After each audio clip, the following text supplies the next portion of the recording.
नमस्कार साथियों, आप सबका आपके अपने यूट्यूब चैनल रोजगार जंक्शन पे स्वागत है। उम्मीद है आप सभी का स्वास्थ्य काफ़ी अच्छा होगा और आप काफ़ी अच्छे से तैयारियां कर रहे होंगे। दोस्तों, जिन कैंडिडेट का 11 मार्च 2026 से दस्तावेज सत्यापन है ग्रेड 4th का, उन लोगों के लिए ये वीडियो काफ़ी महत्वपूर्ण होने वाला है।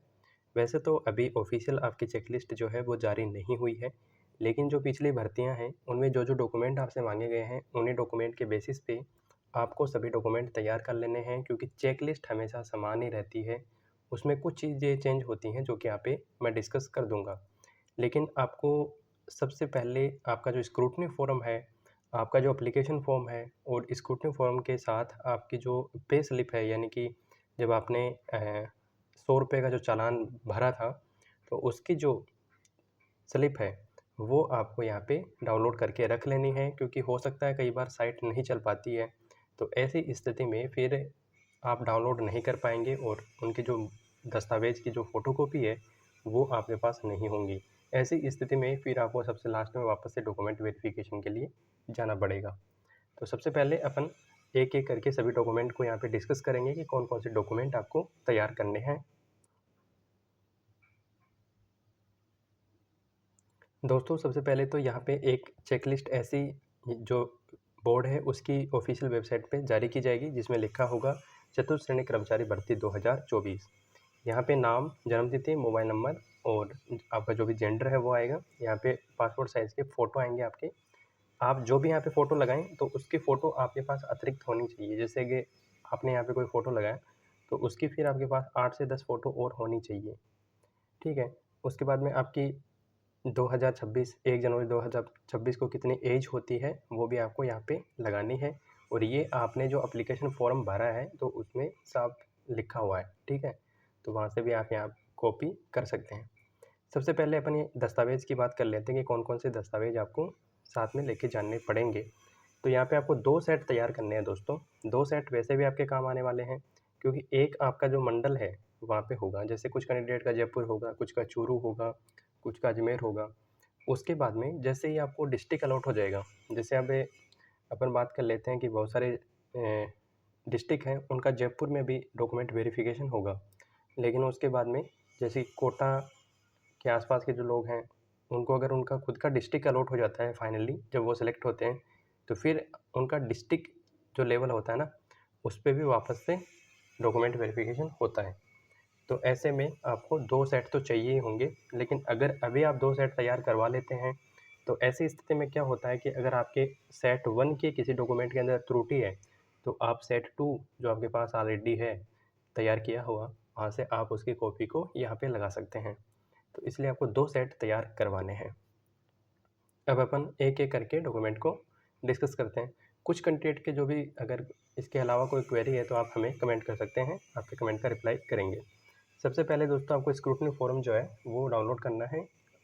आप जब एसएसओ आईडी खोलेंगे तो उसमें जब आप माय रिक्रूटमेंट पे जाएँगे, फिर माय रिक्रूटमेंट को जैसे आप ओपन करेंगे तो आपको 4th ग्रेड का एप्लीकेशन दिख जाएगा। जब आप एप्लीकेशन को क्लिक करेंगे तो उसमें सबसे बाईं तरफ जो है लिखा होगा डिटेल्स कम स्क्रूटनी फॉर्म।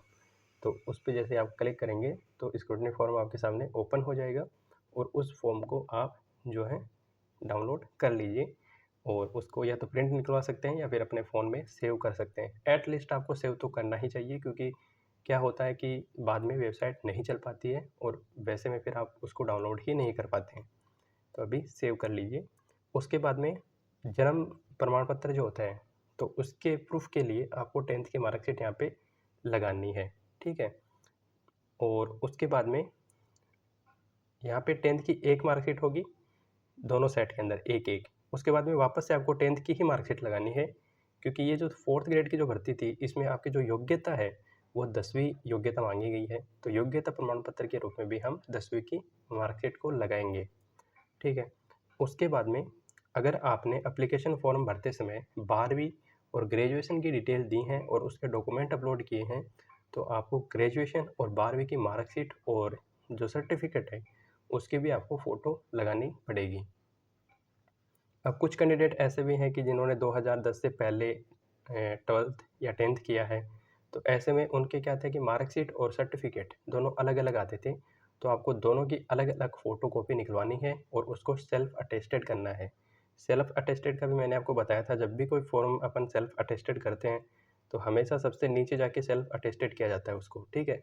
यहाँ पे ये जो हिस्सा होता है, इस हिस्से पे ही सेल्फ अटेस्टेड करना होता है। कुछ कैंडिडेट क्या करते हैं कि बीच में ही सेल्फ, अगर कहाँ पे जगह मिलती है तो वो लोग बीच में ही सेल्फ अटेस्टेड कर देते हैं उसको, वो तरीका गलत होता है, ठीक है। उसके बाद में यहाँ पे RSCIT वगैरह कोई डिप्लोमा आपसे मांगा नहीं गया था, ग्रेजुएशन भी आपसे मांगी नहीं गई थी, तो ये दोनों ही चीज़ें आपको नहीं, जो है इसकी कॉपी आपको नहीं निकलवानी है। उसके बाद में आपको अपना मूल निवास प्रमाण पत्र निकलवाना है। अब जो आपका मूल निवास प्रमाण पत्र है डिजिटली, उसमें कई कैंडिडेट के है कि सर हमारा 5-6 साल पुराना है, तो उसमें कोई दिक्कत नहीं है। आपका 5-6 साल पुराना जो आपने अपलोड किया था फॉर्म भरते समय, वो तो आपके पास होना ही चाहिए। उसके अलावा अगर आपने अभी नया बनवाया है तो वो भी आपको साथ में लेके जाना है, उनकी कॉपी आपको साथ में लेके जानी है। सभी डॉक्यूमेंट आपको ओरिजिनल लेके जाने हैं, वो वहाँ पे चेक होंगे और उसके बाद में आपके सेल्फ अटेस्टेड वहाँ पे जमा हो जाएंगे और वो डॉक्यूमेंट आपको वापस से दे दिए जाएंगे। अभी आपके कोई भी जो ओरिजिनल डॉक्यूमेंट है वो मंडल स्तर पे अभी जमा नहीं होगा। जब ये जमा होते हैं, जब आपका फाइनल सिलेक्शन हो जाता है, तो जो अब आपका ज़िला होता है, जिस ज़िले में आपको नौकरी मिलती है, उस ज़िले की हेड ऑफिस में जमा होते हैं, लेकिन वो बाद की प्रोसेस है। तो अभी आपको वहाँ पे कोई भी आपका डॉक्यूमेंट जमा नहीं होगा, इसलिए आपको सभी अपने डॉक्यूमेंट लेके जाने हैं। उसके बाद में SC ST OBC आपका जो भी कास्ट सर्टिफिकेट है, तो वो आपको लेके जाना है। और यहाँ पे आपको एक अधिसूचना दी गई है 20 जनवरी 2022 की। तो ये क्या अधिसूचना है उसके बारे में अभी अपन जान लेते हैं। तो दोस्तों, कार्मिक विभाग के द्वारा 20 जनवरी 2022 को एक अधिसूचना जारी की गई थी और इस अधिसूचना में आपको बताया गया था राज्य सरकार के अधीन पदों की भर्ती के लिए सभी सेवा नियमों में अनुसूचित जाति, अनुसूचित जनजाति, अन्य पिछड़ा वर्ग, अति पिछड़ा वर्ग और आर्थिक रूप से कमजोर वर्ग के अभ्यर्थियों के लिए आरक्षण का प्रावधान किया गया है। केंद्र एवं राज्य के अधीन पदों की भर्तियों में आरक्षण का लाभ प्राप्त करने हेतु अभ्यर्थियों को संबंधित श्रेणी के प्रमाण पत्र की आवश्यकता होती है, ठीक है। और जिसके आधार पर श्रेणी की पात्रता का मूल्यांकन किया जाता है। अभ्यर्थियों को उनके वर्ग में आरक्षण का लाभ प्रमाण पत्र जारी होने की दिनांक से देय होता है और अभ्यर्थी के पास सक्षम प्राधिकारी द्वारा जारी प्रमाण पत्र आवेदन भरने की अंतिम तिथि से पूर्व का होना आवश्यक है। यानी कि जो इसकी लास्ट डेट थी उससे पहले का आपके पास आपका जो भी कास्ट सर्टिफिकेट है वो होना चाहिए दोस्तों, चाहे वो 3 साल पुराना है चाहे 4 साल पुराना है, लेकिन वो जरूर होना चाहिए। अभ्यर्थियों द्वारा धारित प्रमाण पत्र आवेदन भरने की अंतिम तिथि से पूर्व का होना चाहिए, ताकि अब भर्ती प्रक्रिया प्रारंभ होने के पश्चात आरक्षित श्रेणी का लाभ देने के संबंध में प्रमाण पत्र की तिथि के आधार पर विवाद न हो। तो आपको पहले का चाहिए, ठीक है।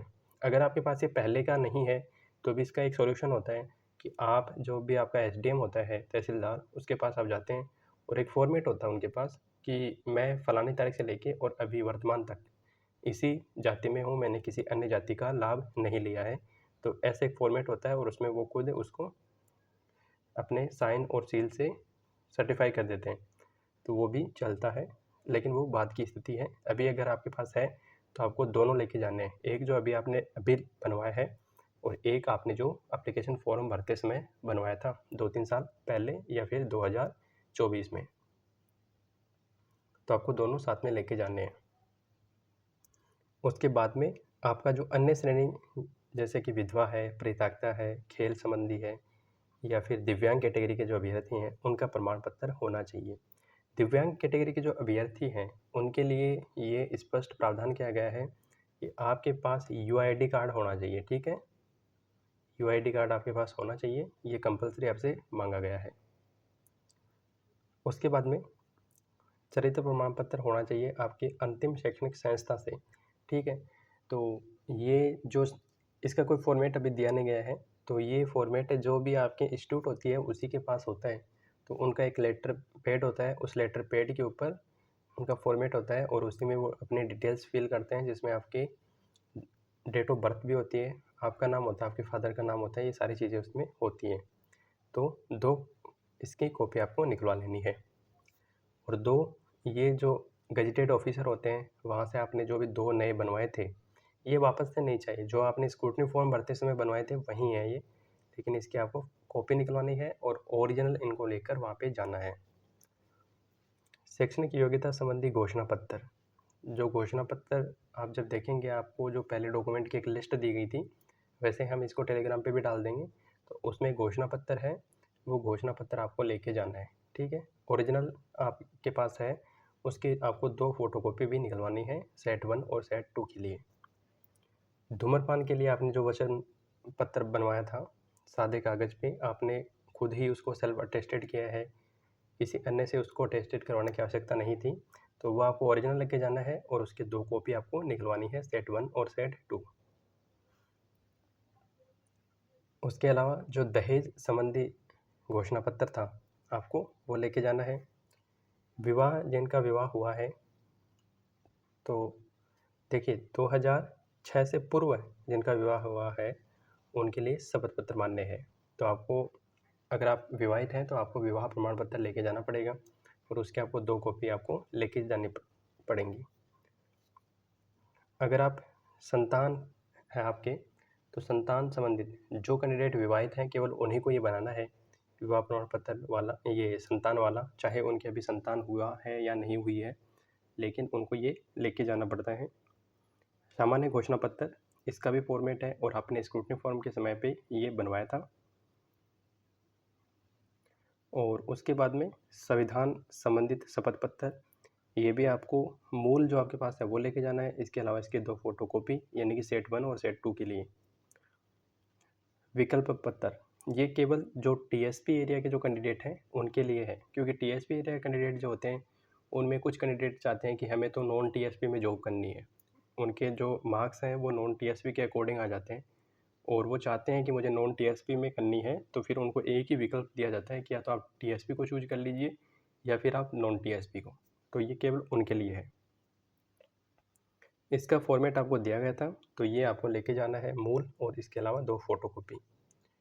स्वयं का फ़ोटो पहचान पत्र, आपको आधार कार्ड लेके जा सकते हैं आप, जो भी यहाँ पे लिस्ट दी गई है उसमें से कोई भी आप डॉक्यूमेंट लेके जा सकते हैं, लेकिन आधार कार्ड आपका सबसे बेस्ट है।